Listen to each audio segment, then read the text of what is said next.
Hai teman-teman, selamat datang di channel Rebahan 24 Jam. Hari ini kita akan membahas sebuah alur cerita film berjudul The Expendables 4 yang dirilis pada tahun 2023. Nah, kira-kira bagaimana keseruan dari alur cerita filmnya? Yuk, langsung saja kita masuk ke dalam alur ceritanya. Semuanya berawal di New Orleans, di mana Barry Ross, ketua Expendables, mengendarai sepeda motornya untuk pergi ke rumah rekan setianya yang bernama Lee Christmas. Di sana, Bernie menemukan kalau di sini Lee sedang berdebat dengan pacarnya yang merupakan anggota juga yang bernama Gina. Gina mengungkapkan kekesalannya kepada Lee karena Lee tidak mau membelikan makanan kesukaannya. Setelah perdebatan di sini, Bernie kemudian memberi Lee suatu tugas dan membawanya ke sebuah bar tempat Bernie kehilangan cincin keberuntungannya. Tugas itu ternyata berupa mengambil kembali cincin keberuntungan yang telah diambil dari sekelompok gangster yang dipimpin oleh Jumbo Shrimp. Awalnya Lee menolak, namun dia setelah mengetahui kalau punggung Bernie sakit, ia pun lalu menuruti permintaan Bernie untuk merebut cincinnya. Lee kemudian menghajar para gangster tersebut dan berhasil mengambil kembali cincin milik Bernie.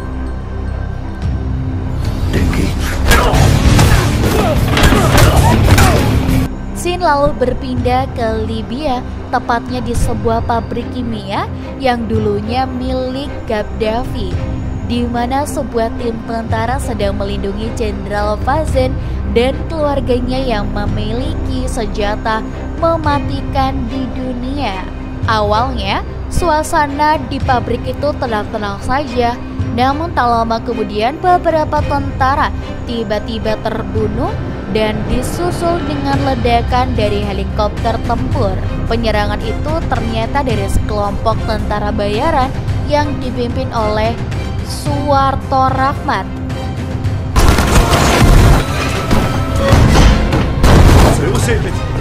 Dalam penyerangan itu, Rahmat kemudian menginterogasi pengemudi tank mengenai keberadaan Fazen. Pengemudi itu lalu terpaksa melihat ke arah gedung yang akhirnya membuat Rahmat tahu kalau Jenderal Fazen ada di dalamnya.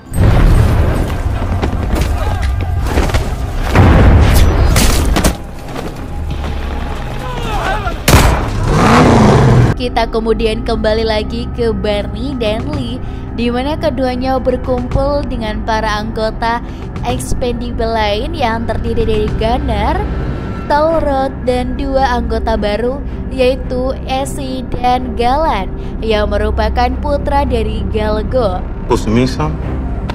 I am Galan. The bullshit. All eyes on me.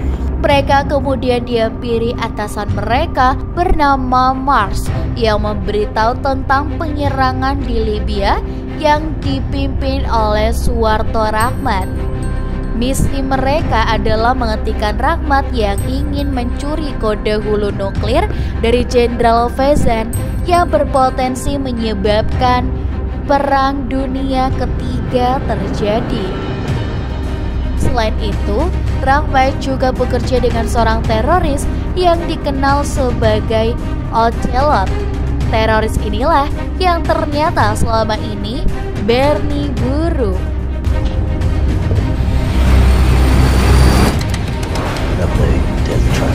Selagi tim Expendables di sini terbang ke Libya, Rahmat akhirnya berhasil menangkap Fazen dan di sini dia bahkan setelah Fazen menyerahkan kode hulu nuklirnya, Rahmat dengan tega menembak putranya lalu membunuh Fazen.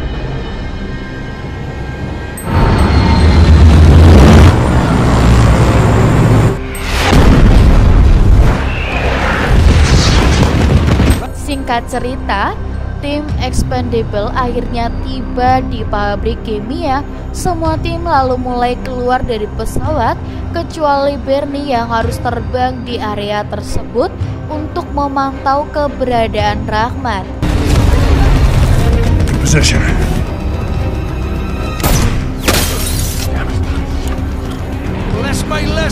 Dan dari sinilah pertempuran antara tim Expendable melawan tim Rahmat terjadi.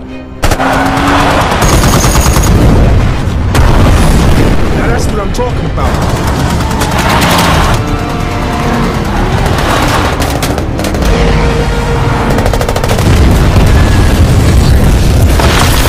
Di tengah pertempuran itu, Lee menemukan Rahmat yang sedang melarikan diri bersama rekannya menggunakan mobil. Saat Lee berhasil mendekatkan mobilnya ke Rahmat, tiba-tiba pesawat Bernie tertembak oleh misil. Melihat Bernie dalam kesusahan, Lee pun memilih melepaskan Rahmat dan menabrakkan mobilnya ke arah tank misil. Namun sayangnya, Rahmat malah mengambil kesempatan ini dengan menembakkan proyektil ke arah pesawat Bernie. Tembakan itu menyebabkan pesawatnya jatuh, dan sedangkan Rahmat pergi melarikan diri dengan helikopter.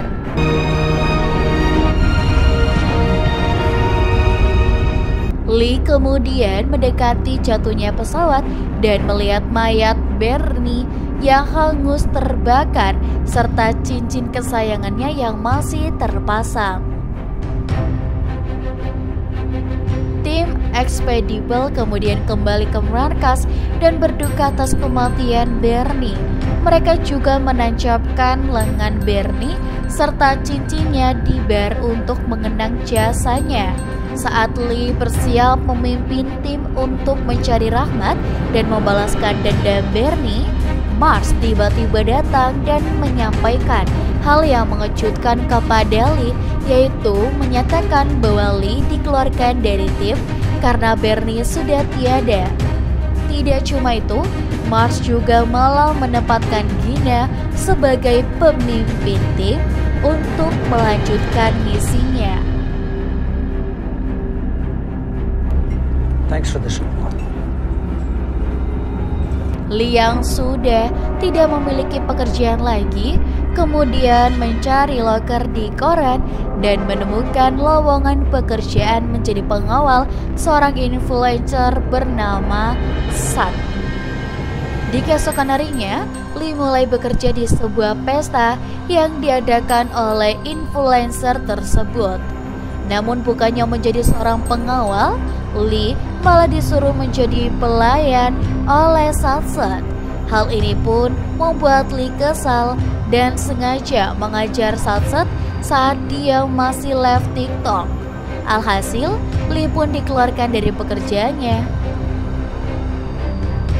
Di malam harinya, Lee sengaja pergi ke rumah Gina dan tak sengaja menemukan file rahasia tentang Ocelot. Di saat itu juga Gina datang dan menjelaskan bahwa file tersebut baru saja diterbitkan setelah Benry mati. Menyadari ada yang tak beres, Lee pun ingin ikut dengan Gina ke dalam misi nanti besok.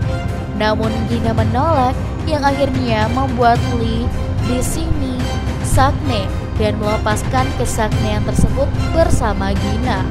Setelah melakukan kejadian itu, Lee meminta Gina untuk membawa belati milik Benry sehingga jiwa Bernie akan selalu ada di tim Expendable. Namun di pagi harinya, setelah Gina berangkat, Lee langsung melacak Gina melalui belati Bernie yang ternyata sudah diisi GPS oleh Lee. Gina kemudian memimpin Expendable yang kini memiliki anggota baru bernama Las. Mereka melakukan perjalanan ke situs hitam CIA untuk bertemu atasan mereka yang bernama Russo.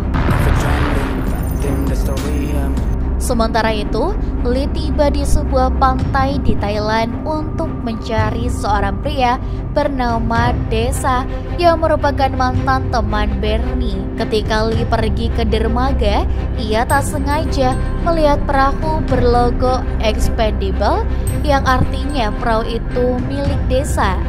Ketika Lee hendak mencuri perahu itu, ia dihentikan oleh seorang pria yang ahli dalam Muay Thai. Namun pria itu langsung sedih ketika Lee mengatakan bahwa Bernie sudah tewas di tangan penjahat. Mendengar hal ini, pria itu pun mengungkapkan identitasnya sebagai Desa dan akhirnya mau membantu Lee membalaskan kematian Bernie.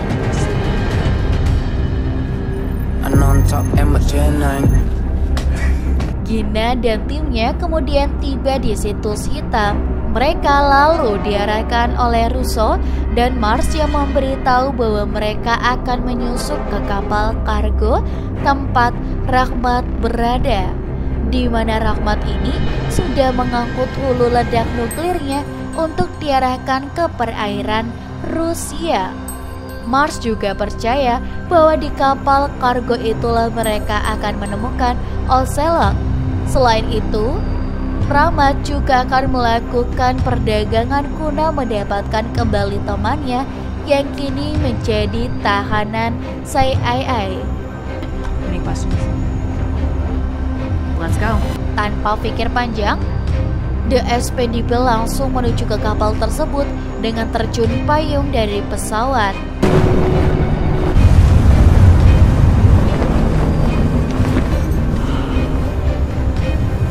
Namun, setibanya di atas kapal, mereka malah berakhir ketangkap oleh anak buah Rahmat yang sudah mengetahui kehadiran mereka lebih awal. Ketika mereka dikurung di dalam kurungan, mereka menyadari bahwa ada seorang di dalam tim ini yang membocorkan informasi mereka. Di tengah obrolannya, sekelompok anak buah Rahmat masuk untuk menyandra Mars.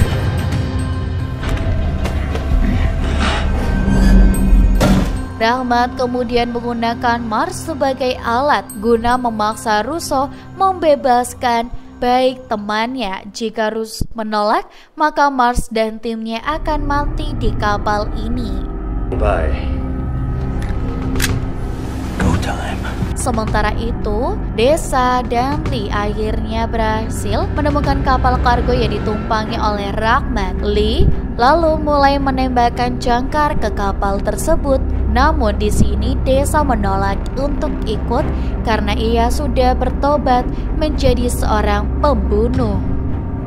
Alhasil, Lee pun terpaksa pergi sendirian ke atas kapal kargo.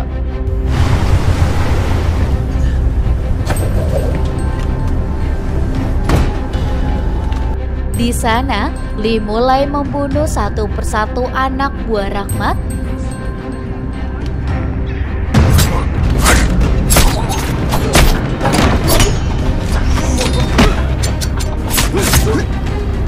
Setelah membunuh sebagian anak buah, Lee sengaja menghubungi Rahmat melalui radio yang pada akhirnya membuat Rahmat memerintahkan semua anak buahnya untuk memburu Lee.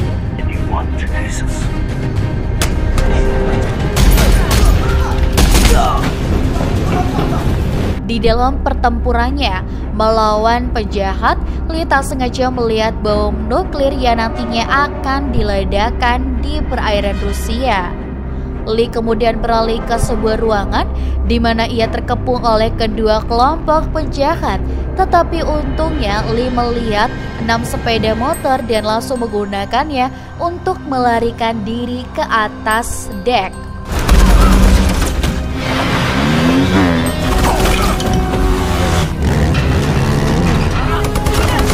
Dining area, deck 3.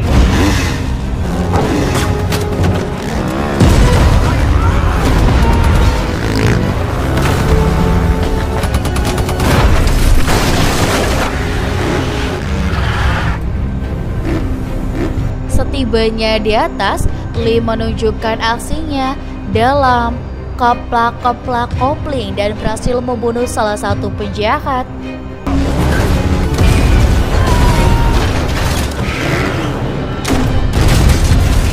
Namun anak buah Rahmat yang sangat banyak terus bermunculan dari segala arah, sampai akhirnya datanglah Desa dan mulai membantu Lee melawan para penjahat.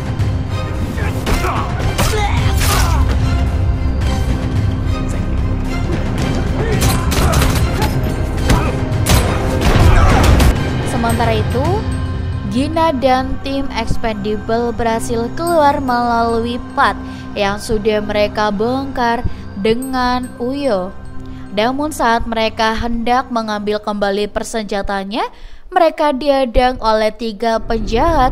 Untungnya Deli dan juga Desa datang tepat waktu dan membunuh para penjahat tersebut.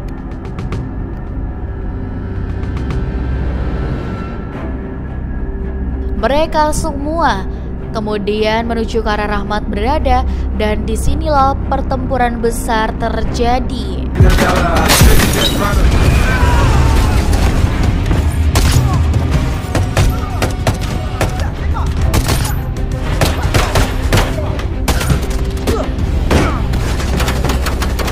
Di tengah pertempuran, Tolrod di sini ditusuk oleh tangan kanan Rahmat.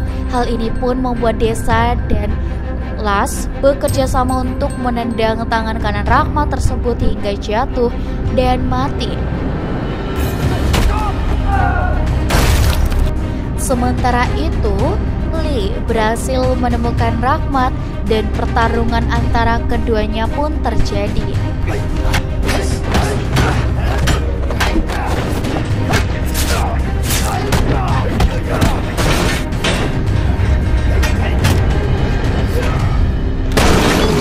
Di dalam pertarungan itu, Rahmat terlihat sangat kuat dan memiliki kecepatan dalam menyerang. Namun karena peran Rahmat adalah penjahat, ia pun akhirnya mati di tangan Lee. Sebelum meninggal, Rahmat mengatakan kalau dirinya tidak memiliki kode hulu ledaknya, dan kode itu pada bosnya, yaitu Ocelot. Di saat itu juga, anggota CIA membawa Bike ke lokasi untuk pertukaran tahanan. Namun di saat itu juga, Mars entah bagaimana menembak mati Bike, dan dari sinilah terungkap bahwa Mars adalah Ocelot selama ini. Mars kemudian mengaktifkan nuklirnya dan membuang detonatornya ke dalam lautan, sehingga tidak ada lagi yang bisa menonaktifkan nuklir tersebut.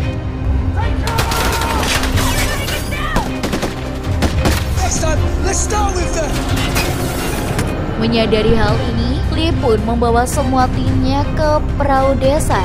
Namun saat giliran Lee, ia malah memutuskan talinya dan memilih untuk membalikkan kapal agar tidak meledak di perairan Rusia.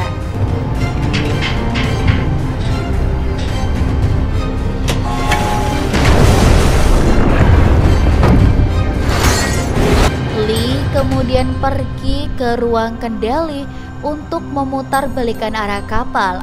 Hal ini pun membuat Mars marah. Ia langsung memerintahkan anak buahnya untuk membunuh Lee. Tetapi gak lama kemudian, tiba-tiba semua anak buah Mars diledakkan oleh helikopter yang belum tahu siapa pilotnya.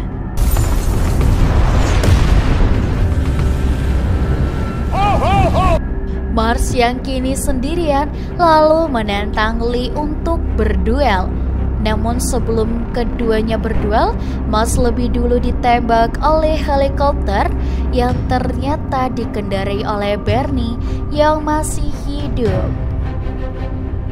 Bernie kemudian membawa Lee keluar dari kapal dan setelah itu menembak kapal tersebut guna menenggelamkannya. Bernie mengungkapkan alasan dirinya memalsukan kematiannya, yaitu untuk menarik Ocelot keluar dari persembunyiannya. Bersama dengan itu, bom meledak dan akhirnya berhasil mencegah terjadinya Perang Dunia Ketiga. Singkat cerita, tim kemudian kembali ke markas untuk merayakan kembalinya Bernie. Lee kemudian bertanya kepada Bernie siapa mayat di pesawat tersebut, dan Bernie mengatakan itu adalah Jumbo Shrimp.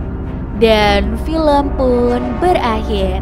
Bagaimana nih teman-teman? Seru juga ya, ternyata salah satu aktor itu berasal dari Indonesia ya, yang bernama Iko Uwais. Meskipun memang bukan sebagai pemeran utama, tapi sudah membanggakan Indonesia. Dan buat teman-teman yang penasaran dengan alur cerita film yang lainnya, jangan lupa pantengin terus channel YouTube Rebahan 24 Jam. Dan jangan lupa untuk like, komen, dan juga subscribe. Sampai jumpa.